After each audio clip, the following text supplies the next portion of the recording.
me teach you a few tricks about changing your needle, when you need to change it, and how to do it correctly. So with the machine, you do have a little pack of needles that come with it, and a little tip, you don't have to buy Singer branded needles for this machine. If you just find home sewing machine needles, you'll have lots of options at most any sewing machine store.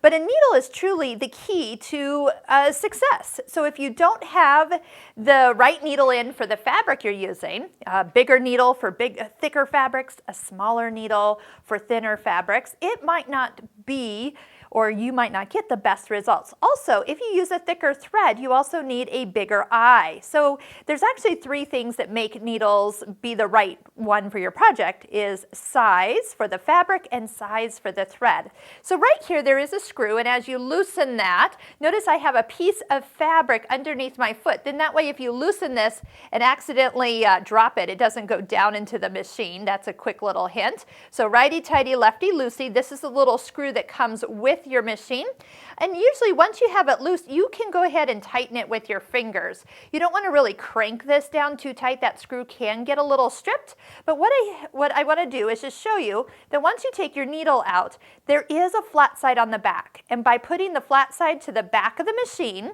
that is the way it needs to go. I usually put my point down first and then lift it all the way up, and you have to make sure you get it as high as it will go. So if I needed to, see how it went up a little bit higher when I made sure it went there? Loosen this enough so you can get it to go all the way high. Now here's a little trick on knowing if you actually got it to the highest point, is to use your needle threader and check. If the needle threader lines up with the needle, then you know you have it high enough. If for any reason you don't, that means that you actually need to loosen it and slide it up a little bit higher. A couple other things, we do have a lot of videos that talk about needles, so if you click on the little eye in that upper right corner, that'll take you to our complete playlist on YouTube for other needles and learning about, what's the difference between a stretch needle and a ballpoint needle, or can I use a twin needle on this machine? By the way, you can. And there's one other tool that can be helpful, so if your hands are having a little trouble getting in and down here, this is a multi-purpose tool that you can find at some of your local sewing machine stores, but the key right here, there's a hole. This hole can help you catch that needle when it comes out, so when you loosen it, and it also is shaped like a D, and that means that the flat side can stay facing to the back, so there we go. So it stays in there, and then this can help you kind of get it down and then up into the position, help hold it while you tighten it into position.